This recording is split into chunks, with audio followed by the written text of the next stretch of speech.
그 전화가 처음 울린 건 새벽 2시였습니다. 대표님, 회사 돈이 없어졌습니다. 수화기를 쥔 손이 떨렸습니다.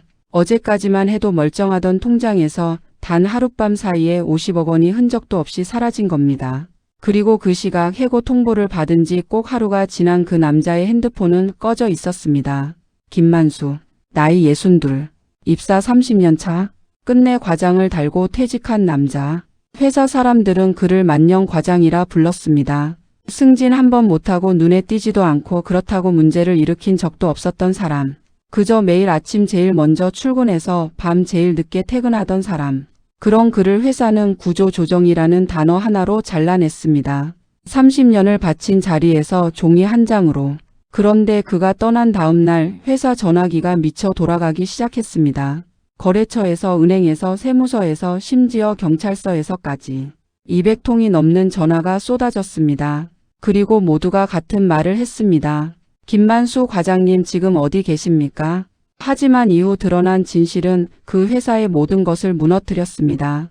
경기도 안양 외곽 낡은 중소기업 단지 안에 자리한 대양물산. 창립 32년에 이 회사는 산업용 포장재를 제조하는 곳으로 직원 수 60여 명의 작은 회사였습니다. 대표이사는 창업주의 아들인 박성준, 나이 46. 아버지 박창호 회장이 10년 전 병으로 쓰러진 뒤 경영을 물려받은 인물이었습니다. 김만수가 이 회사에 입사한 건 1994년 그의 나이 32이었습니다. 당시 그는 야간 대학을 겨우 마치고 4번의 취업 실패 끝에 겨우 얻은 자리였습니다. 고향은 전남 순천. 홀어머니 아래서 자라 형편이 넉넉지 않았고 서울 생활을 시작하면서 고시원 방 하나에서 도시락을 싸들고 출퇴근했습니다. 처음 맡은 일은 영업 보조였습니다. 거래처 서류를 나르고 전화를 받고 계산서를 정리하는 허들의 일이었지만 만수는 단 한 번도 불평하지 않았습니다. 오히려 남들보다 1시간 일찍 출근해 사무실을 닫고 회의 자료를 미리 정리해뒀습니다. 3년이 지나자 주임이 됐고 5년이 지나자 대리가 됐습니다. 그런데 거기서 멈췄습니다. 과장 승진 심사를 3번 넘겼습니다. 사유는 매번 달랐습니다. 학력 미달, 리더십 부족, 조직 기여도 낮음. 하지만 실상은 달랐습니다. 그가 속한 팀의 팀장은 늘 자기 사람을 챙겼고 만수처럼 조용하고 눈치 없는 사람은 밀려날 수밖에 없었습니다. 그럼에도 만수는 회사를 떠나지 않았습니다. 이유는 하나였습니다. 바로 그 회사의 창업주 박창호 회장. 만수 씨, 자네가 없었으면 이 회사 진작에 망했어. 박 회장은 그런 사람이었습니다. 직원 하나하나의 이름을 기억하고 생일을 챙겨주고 퇴근길에 맥주 한 잔 사주는 사람. 만수에게 있어 박 회장은 회사 대표가 아니라 아버지 같은 존재였습니다. 실제로 만수의 친아버지는 그가 20살 때 세상을 떠났습니다.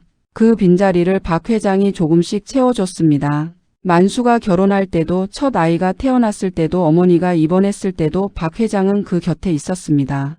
그래서였습니다. 승진이 막혀도 급여가 동료보다 낮아도 만수는 이 회사를 떠날 수가 없었습니다. 그런데 10년 전 박창호 회장이 쓰러졌습니다. 뇌졸 중이었습니다. 다행히 목숨은 건졌지만 이후 회장은 경영 일선에서 물러났고 아들 박성준이 대표이사 자리에 올랐습니다. 성준과 만수의 관계는 처음부터 껄끄러웠습니다. 아버지가 저 사람한테 너무 많이 기댔어요. 회사 일을 정직원도 아닌 그 과장한테 다 맡기다시피 했다고요. 성준의 눈에 만수는 눈의 가시였습니다. 능력이 아니라 창업주의 총애로 자리를 유지해온 인물처럼 보였던 겁니다. 실제로 만수는 재무, 거래처 관리, 창고 물류 시스템, 납품 일정 조율까지 혼자서 손을 안 댄 데가 없었습니다. 그게 성준에게는 월권처럼 보였습니다. 과장님, 앞으로는 권한 밖의 일은 하지 마세요. 만수는 그 말을 듣고 조용히 고개를 끄덕였습니다. 그 이후로는 시키는 일만 했습니다. 딱 자기 서랍 안에 있는 것들만. 그러던 어느 날 인사팀장이 만수를 불렀습니다. 김 과장님, 이번 구조조정에 포함되셨습니다. 오늘부로 퇴직 처리됩니다. 만수는 아무 말도 하지 않았습니다. 서랍을 열어 개인 물건을 챙겼습니다. 사진 한 장, 낡은 수첩 하나, 그리고 조그마한 열쇠 하나. 그리고 조용히 인사를 했습니다. 30년을 다닌 회사에서 딱 한마디를 남기고 나갔습니다. 수고들 하십시오. 그게 끝이었습니다. 혹은 그렇게 보였습니다. 그날 밤 만수의 핸드폰에는 박창호 회장의 문자 한 통이 와 있었습니다. 그 내용을 아는 사람은 세상에 단 둘뿐이었습니다. 해고 통보 다음 날 아침 8시. 평소라면 김만수가 커피를 내리고 하루 업무를 정리하던 시간이었습니다. 하지만 그 자리는 비어 있었고 대신 회사 전화가 울리기 시작했습니다. 첫 번째 전화는 주거래은행에서였습니다. 안녕하세요. 대양물산 담당자 연결 부탁드립니다. 이번 달 어음 결제건 확인이 필요한데요. 인사팀 막내 직원이 전화를 받았습니다. 어음이 뭔지도 잘 몰랐습니다. 만수에게 물어봐야 했는데 만수는 없었습니다. 두 번째 전화는 납품거래처 H사에서였습니다. 이번 달 납기일이 언제로 잡혀 있는 거죠? 저희 쪽에서는 아무 연락을 못 받았는데요. 세 번째는 세무사 사무실이었습니다. 부가세 신고 자료 아직 안 왔어요. 기한이 사흘 남았는데요. 오전 내내 전화가 쉬지 않았습니다. 어떤 전화는 화가 난 목소리였고 어떤 전화는 걱정 어린 목소리였습니다. 그리고 그 전화들이 한결같이 찾는 사람은 단 한 명이었습니다. 김만수 과장님 좀 바꿔주세요. 박성준 대표는 처음엔 대수롭지 않게 생각했습니다. 다들 의존이 심했던 거지. 며칠 지나면 알아서 돌아가겠지. 하지만 점심이 지나면서 상황이 달라졌습니다. 재무팀 과장이 다급하게 뛰어들어왔습니다. 대표님, 법인 계좌 확인해 보셨습니까? 왜요? 잔액이 이상합니다. 성준이 직접 온라인 뱅킹을 열었습니다. 화면을 보는 순간 그의 얼굴이 굳었습니다. 법인 통장 잔액 312만 원. 어제까지 50억 원이 넘게 있던 계좌였습니다. 성준의 손이 떨렸습니다. 거래 내역을 클릭했습니다. 어제 오후 4시부터 밤 11시 사이 총 27건의 이체가 이루어져 있었습니다. 금액은 크고 작은 것들이 뒤섞여 있었지만 합산하면 정확히 49억 8천만 원이었습니다. 수신 계좌는 모두 달랐습니다. 그리고 계좌명도 생전 처음 보는 이름들이었습니다. 경찰에 신고해야 합니까? 재무팀 과장이 물었습니다. 성준은 대답 대신 핸드폰을 들어 만수의 번호를 눌렀습니다. 연결이 되지 않습니다. 다시 눌렀습니다. 역시 꺼진 상태. 그때였습니다. 성준의 비서가 문을 두드렸습니다. 대표님, 거래처 사장님들한테서 문자가 계속 오고 있습니다. 내용이 좀 이상합니다. 성준이 문자를 열어봤습니다. 성준 씨, 어제 만수 씨한테 연락받았어. 혹시 무슨 일 있어? 걱정되네. 대양물산 내부 문제 있나? 만수 씨가 나한테 미리 알려줬는데 무슨 상황인지.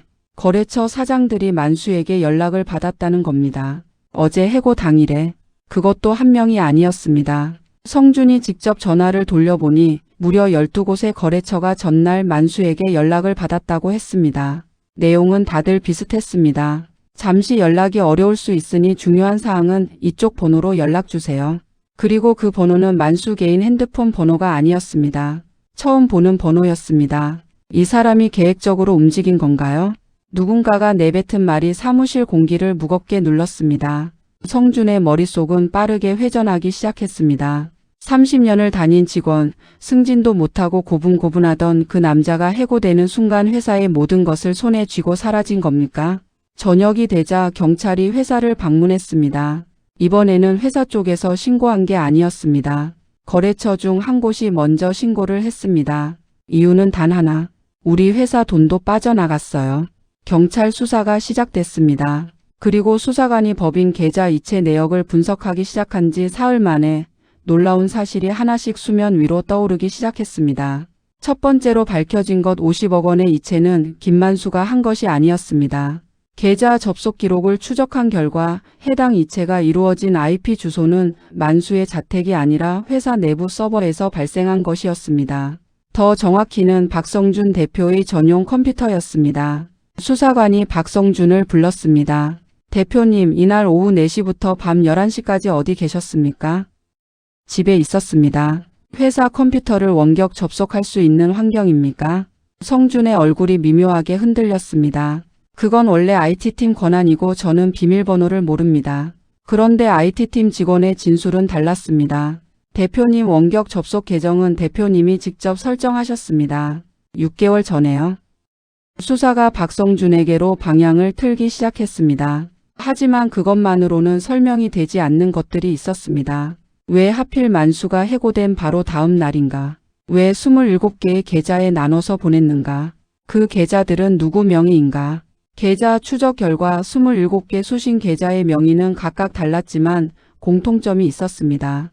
전부 2020년에서 2022년 사이에 개설된 계좌였고 개설 당시 주소가 모두 경기도 용인 일대였습니다.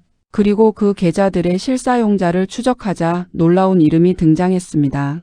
박성준의 매형 최동호, 성준의 아내 쪽 친척이었습니다. 그리고 최동호는 3년 전 대양물산의 하청 납품업체 동호산업을 차린 인물이었습니다. 이제 그림이 맞춰지기 시작했습니다. 성준은 3년 전부터 회사 납품 물량을 매형 회사로 돌려왔습니다. 단가를 시세보다 30%가량 높게 쳐주면서 그 차액이 쌓이고 쌓여 결국 수십억 원대의 횡령으로 이어진 것이었습니다. 그리고 어느 순간 규모가 너무 커지자 한 번에 털어서 해외로 빼돌리기로 한 것이었습니다. 그런데 여기서 또 하나의 의문이 생겼습니다. 만수는 왜 아무 말도 하지 않았을까? 재무거래처 관리 납품 일정까지 30년간 손에 쥐고 있던 사람이 이 사실을 몰랐을 리 없었습니다. 아니, 알고 있었다면? 수사관이 만수를 참고인으로 소환했습니다. 그리고 만수가 회의실 문을 열고 들어섰을 때 성준은 처음으로 그 남자의 눈을 제대로 바라봤습니다. 두려움도 분노도 없었습니다. 그저 지독하게 지쳐 보이는 눈이었습니다. 김만수 씨, 이 모든 걸 알고 계셨습니까? 만수가 천천히 입을 열었습니다. 3년 됐습니다. 3년 됐습니다. 그 짧은 말 하나로 회의실 안의 공기가 완전히 바뀌었습니다. 수사관이 펜을 내려놓으며 물었습니다. 3년 동안 알고 있었는데 왜 신고하지 않으셨습니까? 만수는 바로 대답하지 않았습니다. 잠시 테이블 위를 내려다보다가 낡은 수첩을 꺼내 수사관 앞에 밀었습니다. 그 수첩 퇴직할 때 서랍에서 챙겨온 바로 그것이었습니다. 여기 다 있습니다. 수사관이 수첩을 펼쳤습니다. 빼곡한 숫자들, 날짜들, 계좌번호들, 거래처 이름들. 3년치의 기록이 손으로 직접 적혀 있었습니다. 이걸 3년 동안 정리하셨습니까? 네. 왜 그동안 신고하지 않으셨습니까? 다시 묻겠습니다. 만수가 고개를 들었습니다. 회장님 때문이었습니다. 박창호 회장. 10년 전 쓰러진 그 노인. 만수의 설명은 이랬습니다. 3년 전 그가 납품 단가 이상을 처음 발견했을 때 바로 박성준 대표에게 보고했습니다. 하지만 성준은 오히려 만수를 불러 경고했습니다. 과장님이 이걸 밖에 알리면 아버지가 아시게 됩니다. 아버지 건강 아시잖아요. 이 나이에 이런 충격 받으시면 과장님이 책임지실 겁니까? 만수는 그 말에 멈춰버렸습니다. 박창호 회장은 당시 이미 심장이 좋지 않았습니다. 담당 의사가 스트레스를 절대적으로 피해야 한다고 했을 때였습니다. 만수가 그 사실을 폭로하면 회장이 알게 되고 충격을 받을 수도 있었습니다. 아버지 같은 사람이었습니다. 세상에서 유일하게 자신을 알아봐준 사람. 저는 회장님이 그걸 아시고 쓰러지시는 게 두려웠습니다. 그래서 만수는 신고 대신 기록을 택했습니다. 하루하루 숫자를 적고 날짜를 적고 언젠가는 이 기록이 필요해질 거라고 믿으면서. 그러면서도 그는 자신이 할 수 있는 방법으로 피해를 최소화하려 했습니다. 거래처와의 관계를 본인이 직접 관리해서 성준이 손댈 수 없는 구조를 만들었습니다. 납품 단가 협상도 어음 발행도 세금 신고도 본인이 직접 챙겼습니다. 성준이 빼돌릴 수 있는 구멍을 하나씩 막아온 것이었습니다. 그게 성준의 눈에는 월권으로 보였던 겁니다. 그리고 결국 성준은 만수를 잘라냈습니다. 그 방어막을 제거하고 마지막으로 남은 돈을 한꺼번에 빼돌리기로 한 것이었습니다. 만수가 해고되던 날 오후 성준은 원격으로 법인 계좌에 접속해 27개 차명 계좌로 돈을 이체했습니다. 그리고 이 모든 게 만수의 소행처럼 보이도록 타이밍을 맞췄습니다. 저를 범인으로 만들려 하셨던 건 처음부터 아셨습니까? 만수가 고개를 끄덕였습니다. 그럴 것 같았습니다. 그런데 왜 미리 도망가지 않으셨습니까? 만수의 입가에 희미한 웃음이 걸렸습니다. 도망가면 제가 한 게 됩니다. 저는 아무것도 하지 않았습니다. 그리고 만수는 품에서 봉투 하나를 더 꺼냈습니다. 해고 당일 밤 박창호 회장이 보낸 문자를 받고 직접 찾아가서 받아온 것이었습니다. 봉투 안에는 공증된 진술서가 들어 있었습니다. 회장이 직접 쓴 것이었습니다. 손이 떨려 글씨가 일그러졌지만 내용은 명확했습니다. 아들 박성준의 횡령 사실을 인지하고 있으며 이를 막아온 김만수의 행동이 정당하였음을 증언한다. 박창호 회장은 알고 있었습니다. 아들이 무슨 짓을 하는지, 그리고 만수가 왜 입을 다물고 있었는지. 하지만 스스로 나설 수 없었습니다. 아들이었으니까요. 그래서 마지막 방법으로 만수에게 문자를 보냈습니다. 이제 막아줄 수 없게 됐으니 내가 나서야 한다고. 성준이 그 봉투를 보는 순간 그의 얼굴이 무너졌습니다. 분노도 변명도 사라지고 그저 창백한 얼굴만 남았습니다. 만수는 그 얼굴을 보면서도 아무 말을 하지 않았습니다. 분노도 승리감도 아닌 그저 깊은 피로감만이 그의 눈에 담겨 있었습니다. 박성준은 구속됐습니다. 특정 경제범죄가 중처벌법상 횡령 및 배임, 매형 최동호도 함께 구속됐습니다. 검찰 수사 결과 3년간 회사에서 빠져나간 돈은 총 74억 원에 달했습니다. 50억은 마지막 이체였고 나머지 24억은 납품 단가 차익으로 오랜 시간에 걸쳐 조금씩 빠져나간 것이었습니다. 대약물사는 법정 관리에 들어갔습니다. 60명의 직원들이 갑자기 출근할 회사를 잃었습니다. 30년 된 거래처들도 혼란에 빠졌습니다. 뉴스에는 중소기업 오너 횡령이라는 제목이 떴고 댓글창은 분노로 가득 찼습니다. 하지만 그 모든 소란 속에서 김만수는 병원에 있었습니다. 박창호 회장 병실이었습니다. 사건이 터지고 닷새째 되던 날 회장의 상태가 급격히 나빠졌습니다. 아들이 구속됐다는 소식이 전해진 다음 날 밤이었습니다. 심장이 버텨주지 못했습니다. 중환자실 앞 복도에 앉아 만수는 아무것도 하지 않았습니다. 기다리는 것 말고는 할 수 있는 것이 없었습니다. 사흘이 지났습니다. 회장이 눈을 떴습니다. 만수야. 목소리는 가늘었지만 이름을 부르는 건 정확했습니다. 만수가 침대 옆으로 다가가 손을 잡았습니다. 그 손은 너무 얇아서 쥐면 부서질 것 같았습니다. 미안하다. 아닙니다, 회장님. 아니야. 미안해. 내 자식 잘못을 내가 다 뒤집었을 뻔했잖아. 내가 진작에 나섰어야 했는데. 만수는 고개를 저었습니다. 회장님이 저한테 해주신 게 더 많습니다. 30년 동안. 회장이 잠시 눈을 감았다가 다시 떴습니다. 너 이제 뭐 할 거냐? 만수는 잠시 생각했습니다. 모르겠습니다. 쉬어야 할 것 같습니다. 30년 동안 한 번도 제대로 쉰 적이 없었던 것 같아서요. 회장이 희미하게 웃었습니다. 그래, 쉬어라. 많이. 그 대화가 끝나고 이틀 뒤 박창호 회장은 조용히 눈을 감았습니다. 향년 81세. 가족 중에서 마지막을 지킨 사람은 아들이 아니었습니다. 구속된 아들 대신 30년 된 직원 하나였습니다. 장례는 소박하게 치러졌습니다. 만수는 상주처럼 사흘 내내 빈소를 지켰습니다. 거래처 사장들이 왔습니다. 직원들도 왔습니다. 모두 만수의 손을 잡았습니다. 덕분에 우리 거래처도 살았습니다. 과장님이 아니었으면 우리 납품 다 끊겼을 겁니다. 만수는 고개만 끄덕였습니다. 말이 나오지 않았습니다. 집에 돌아온 밤 그는 오랫동안 거울을 바라봤습니다. 62의 얼굴이었습니다. 주름이 깊고 머리는 반백이 됐고 손은 굵고 거칠었습니다.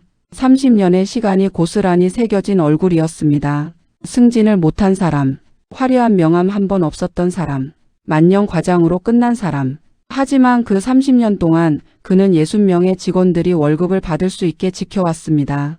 수십 곳의 거래처가 거래를 이어올 수 있게 버텨줬습니다.